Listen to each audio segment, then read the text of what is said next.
तो देखिए हमारा जो आज की इस क्लास का जो मुख्य जो पॉइंट्स है, जो ज़्यादा मुख्य पॉइंट्स हैं उन पर मैं बात करूंगा। जैसा कि आप देख रहे होंगे सामने लिखा हुआ है दीन ए इलाही। स्टूडेंट ये कितना इंपॉर्टेंट पॉइंट है, इसे आप जब ही जान सकते हैं जब आप अकबर के बारे में पढ़ रहे हैं। और अगर मुगल वंश में अकबर को पढ़ा है और दीन ए इलाही को नहीं पढ़ा तो ये मान के चलिए लगभग जो उसकी सबसे महत्वपूर्ण विषय वस्तु है उसे लगभग छोड़ कर चले गए, ये मान के। इस छोटी सी क्लास के माध्यम से मैं इसके सारे जो पहलू हैं, जो बेहतर पहलू हैं किसी भी परीक्षा के दृष्टिकोण से, आईएएस की परीक्षा हो या फिर पीसीएस की हो, यूपीएसआई की हो या कांस्टेबल की हो, सारे अपर लेवल के एग्जाम तक मैं क्लियर करने का प्रयास करूंगा। और इस वीडियो को अच्छी तरीके से सुने और समझें, ठीक है। दीन ए इलाही क्या था, सबसे पहले इसे समझेंगे। देखो दीन ए इलाही जो था यह एक धर्म था। पहले तो ये बात माइंड में क्लियर होनी चाहिए कि दीन ए इलाही था क्या। तो दीन ए इलाही एक धर्म था जो कि अकबर के द्वारा चलाया गया था।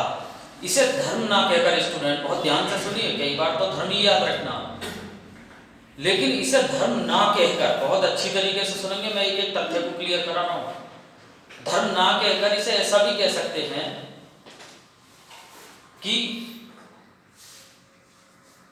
धर्मों में सामंजस्य बैठाने के लिए, सभी धर्मों में सामंजस्य बैठाने के लिए, यानी कि तालमेल बैठाने के लिए एक जो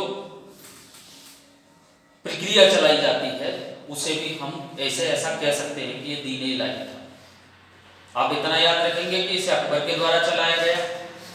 सन 1582 में इसकी शुरुआत हुई। बहुत अच्छी तरीके से सुन लेना, कई बार परीक्षा में पूछा जाएगा, और इसको अच्छी तरीके से माइंड में रख लें कि सन 1582 ईस्वी में इसकी शुरुआत हुई थी दीन ए इलाही की। यानी कि ये फैक्ट क्वेश्चन भी है जो आपसे परीक्षा में पूछा जाएगा कि दीन ए इलाही की शुरुआत अकबर ने कब की थी या दीन ए इलाही की स्थापना कब हुई थी। तो 1582 क्या था, ये एक धर्म था जो कि अकबर के द्वारा चलाया गया था। धर्म ना होकर धर्म को जोड़ने वाला एक प्रक्रिया भी से हम कह सकते हैं।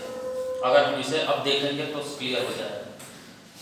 अकबर कहाँ से प्रेरित हुए, ये मत कहाँ से लिया गया, तो ये ध्यान रखेंगे ये एक सूफी मत था। बहुत अच्छी तरीके से समझे एक एक पॉइंट्स को। ये एक सूफी मत था, सूफी मत, यानी कि जो सूफी संत होते थे, जैसे कि आपने नाम सुना होगा मोइनुद्दीन चिश्ती, जो कि भारत में चिश्ती सिलसिले के संस्थापक भी हैं, और मोइनुद्दीन चिश्ती की दरगाह अजमेर में है। तो वही मोइनुद्दीन चिश्ती जो संत थे, ये एक सूफी मत था, और सूफी मत जो था उससे प्रेरित हुए थे ये अकबर। और तब अकबर ने दीन ए इलाही की स्थापना की। इसकी स्थापना सन 1582 ईस्वी में हुई, अच्छी तरीके से याद रखना दोस्तों। जैसा कि देखा होगा कि दीन आईन अकबरी, यानी कि अकबरनामा जो अबुल फजल ने लिखा था, समझ रहे हैं, कई बार पूछ भी लिया जाता, अकबरनामा अबुल फजल के द्वारा लिखा गया था। तो अबुल फजल ने उसमें दीन ए इलाही पर भी चर्चा की है, और ये क्वेश्चन कभी पूछा जा सकता है, इसे अच्छी तरीके से याद रखें कि अकबरनामा में अबुल फजल द्वारा लिखित जो अकबरनामा है उसमें कितने व्यक्तियों का यह उल्लेख मिलता है जिसने दीन ए इलाही को स्वीकार किया था। तो कुल 18 लोग ऐसे हैं, स्टूडेंट बहुत ध्यान से सुनना, मैं लिखाऊंगा, जिसमें अकबरनामा में ये चीज देखने को मिलती है। 18 लोग ऐसे हैं जिन्होंने दीन ए इलाही को स्वीकार किया था। यानी कि ये क्वेश्चन कभी भी एग्जाम में बन सकता है कि दीन ए इलाही को स्वीकार करने कितने लोग थे जो अकबरनामा में देखने को मिलते हैं जिन्होंने दीन ए इलाही धर्म को स्वीकार किया था। 18। ऐसा एकमात्र हिंदू कौन सा था जिसने दीन ए इलाही को स्वीकार किया था? बीरबल। याद रखना, सीधा पूछा जाएगा बीरबल, क्योंकि एकमात्र हिंदू वही थे। इसीलिए एग्जाम में पूछा जाना है कि दीन ए इलाही धर्म जो अकबर के द्वारा चलाया गया था उसको वह हिंदू कौन था जिसने उसको स्वीकार किया था? तो आपको याद रखना बीरबल। क्लियर। इस अगर हम इसकी बात करें दीन ए इलाही की, तो जैसा कि मैं बता भी चुका हूं, जरा ध्यान से सुनेंगे। दीन ए इलाही की जो स्थापना अकबर ने की उसका मेन उद्देश्य क्या था। अगर मैं एसआई के हिसाब से भी बात करूं या फिर आईएएस पीसीएस के हिसाब से भी देखें तो याद रखना है सभी धर्मों में सामंजस्य स्थापित करना इसका एकमात्र उद्देश्य था। बहुत ध्यान से सुनिए, दीन ए इलाही की स्थापना का उद्देश्य क्या था। सभी धर्मों में सामंजस्य यानी कि तालमेल बिठाना ही दीन ए इलाही की स्थापना का उद्देश्य था। यानी कि अकबर के द्वारा जो ये चलाया गया दीन ए इलाही, इसकी स्थापना का एक उद्देश्य था कि सभी धर्मों में आपस में तालमेल बना रहे। बहुत अच्छी तरीके से सुनेंगे। दीन ए इलाही की स्थापना के लिए स्टूडेंट क्या था कि दीन ए इलाही की स्थापना के लिए एक सदस्यता लेनी पड़ती थी, यानी कि इसका सदस्य बनना पड़ता था। तो इसी कारण मैंने अभी एक तथ्य भी बताया जो पूछा जाएगा, एकमात्र हिंदू कौन थे? बीरबल। सदस्य किस तरीके से लिया जाता था सदस्यता, बहुत ध्यान से सुनेंगे।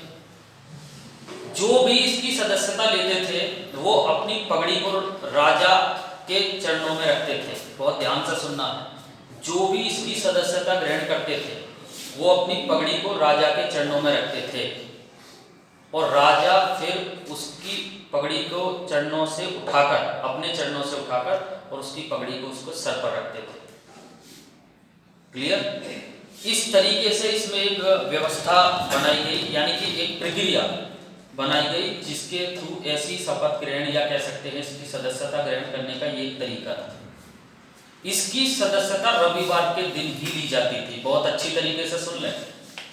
दीन ए इलाही जो कि अकबर के द्वारा एक चलाया गया धर्म था, इसकी सदस्यता किस दिन ग्रहण की जाती थी? इतवार के दिन, यानी कि रविवार के दिन।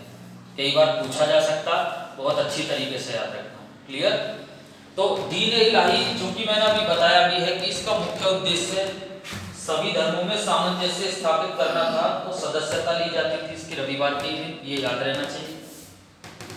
उसके बाद दीन ए इलाही के जितने भी सदस्य थे, जो भी दीन ए इलाही की सदस्यता स्वीकार कर चुके लोग थे, वो जब भी आपस में मिलते थे वो एक दूसरे के हाथ मिलाकर, एक दूसरे से हाथ मिलाकर एक वक्तव्य कहा करते थे, जिसका जो मैं बोल रहा हूं उससे थोड़ा ध्यान देंगे। अल्लाह अकबर, अल्लाह अकबर यानी कि अल्लाह महान है, ऐसा कहते थे। यानी कि दीन ए इलाही के सदस्य एक दूसरे से हाथ मिलाते थे जब भी, तो वो एक वक्तव्य कहते थे, क्या है? अल्लाह अकबर, यानी कि इसका अर्थ होता है अल्लाह, अल्लाह महान है।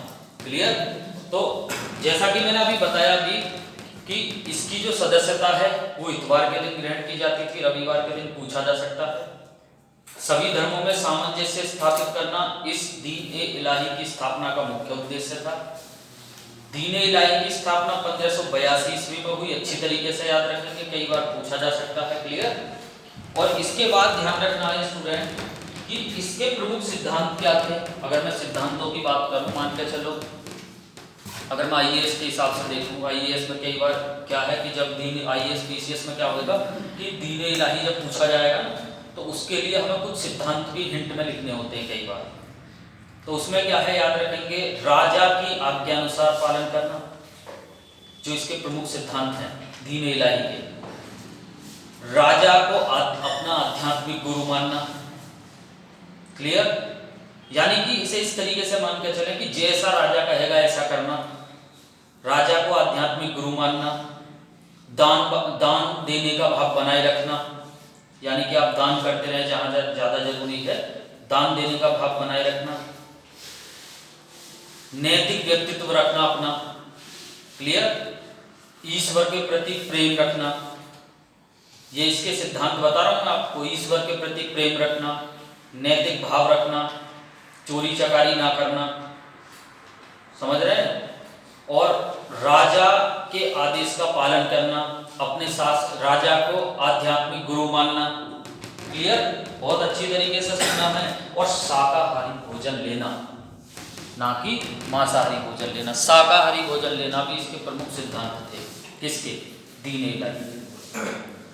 तो इतना याद रखेंगे, दीन ए इलाही एक धर्म था जो कि अकबर के द्वारा चलाया गया था। 1582 में इसकी स्थापना हुई। क्लियर?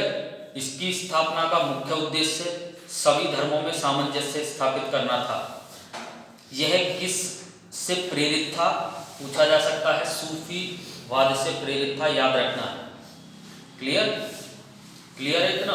और इसकी सदस्यता रविवार के दिन ग्रहण की जाती थी और इसकी सदस्यता खुद राजा ही ग्रहण कराते थे, अकबर ही ग्रहण कराते थे। प्रोसेस मैंने अभी बताया भी है, याद रखना है। इसके कुछ सिद्धांत थे जो हमें याद रखने हैं। अपने राजा के अनुसार या राजा की आज्ञा का पालन करना। दूसरा, राजा को आध्यात्मिक गुरु मानना। तीसरा, शाकाहारी भोजन करना। यानी कि इस सदस्यता को ग्रहण करने के बाद ये चीजें करनी अनिवार्य थी। ईश्वर के प्रति प्रेम रखना, सदाचार का भाव रखना, यानी कि मॉरलिटी, सदाचार उसका भाव रखना, नैतिकता का भाव रखना। क्लियर। और सामान्य रूप से बोलचाल में भी यानी कि एक आसान भाषा रखना, कटु भाषा नहीं, मृदुल भाषा रखना, इस तरीके से कह सकते हैं। ठीक है, तो ये कुछ इसके सिद्धांत थे जो दीन इलाही के हैं। तो दीन इलाही क्या है, आज से पहले आपने भले ही पढ़ा होगा, लेकिन दीन इलाही के बारे में ये तथ्य मेरे हिसाब से कंप्लीट होने चाहिए। क्योंकि कई बार जब ये पूछा जाएगा ना, क्वेश्चन क्या पूछा जाएगा, जरा ध्यान से सुनेंगे। दिए गए कथनों पर विचार कीजिए, दीन ए इलाही से संबंधित कौन सा कथन सही है। पहला पॉइंट, दीन ए इलाही की स्थापना अकबर के द्वारा की गई। दूसरा पॉइंट, दीन ए इलाही की स्थापना सन 1582 में की गई। तीसरा पॉइंट, दीन ए इलाही का मुख्य उद्देश्य सभी धर्मों में सामंजस्य बिठाना था। तीसरा पॉइंट, चौथा पॉइंट, दीन ए इलाही की सदस्यता ग्रहण करने का दिन रविवार का होता था। पांचवा पॉइंट, दीन ए इलाही के प्रमुख सिद्धांतों में एक सिद्धांत था ईश्वर के मतलब की नास्तिक होना, ईश्वर में आस्था ना रखना, नास्तिक होना। तो आपसे कह दिया जाएगा ऑप्शन में एक ए ऑप्शन दे दिया जाएगा, बोला जाएगा 1 2 3 4 ये सही है। दूसरे ऑप्शन में 1 2 3 ये सही है, या फिर केवल 5 सही नहीं है, या फिर ये सारे सही हैं। तो इस तरीके के क्वेश्चन करने के लिए ये हमें सारा कंसेप्ट क्लियर होना चाहिए। सूफी मत था, ये ध्यान रखना। ये दीन ए इलाही जो है ना स्टूडेंट, ये सूफी मत था। ये कई बार पूछा जा सकता है कि किससे प्रेरित थे ये, यानी कि किससे प्रेरणा लेकर अकबर ने दीन ए इलाही की स्थापना की थी। सूफी मत, वही सूफी मत बता रहा हूं मैं, जो भारत में सूफी संत मोइनुद्दीन चिश्ती, जो कि भारत में सूफी परंपरा के संस्थापक भी हैं और जिनकी दरगाह क्या है, अजमेर में, कई बार पूछी जाती है, बहुत अच्छी तरीके से याद रखें। अंतिम पॉइंट और बहुत बेहतर पॉइंट याद रखेंगे, क्योंकि हम अकबर की बात कर रहे हैं स्टूडेंट, तो अकबर के परम, ऐसा कह सकते कौन से संत अकबर के परम संत थे, यानी कि किस सूफी संत को, ये बहुत बढ़िया क्वेश्चन हो सकता है स्टूडेंट, किस सूफी संत को अकबर अपना परम संत मानते थे। तो याद रखना है सलीम चिश्ती, दिमाग में बैठा लेना है, बहुत अच्छा क्वेश्चन है। कई बार पूछा जाएगा कि अकबर किस सूफी संत को अपना परम यानी कि परम संत मानते थे, उनसे सबसे ज्यादा लगाव था उनका, तो कौन थे? सलीम चिश्ती। और सलीम चिश्ती की जो दरगाह है स्टूडेंट, वो फतेहपुर सीकरी में है। और सलीम चिश्ती एकमात्र ऐसे सूफी संत भी हैं जिन्होंने 24 बार मक्का की यात्रा पर गए। बहुत अच्छी तरीके से सुन लें, सलीम चिश्ती, शेख सलीम चिश्ती एकमात्र ऐसे सूफी संत हैं जो 24 बार मक्का की यात्रा पर। क्लियर? वीडियो को लाइक और शेयर करना ना भूलें।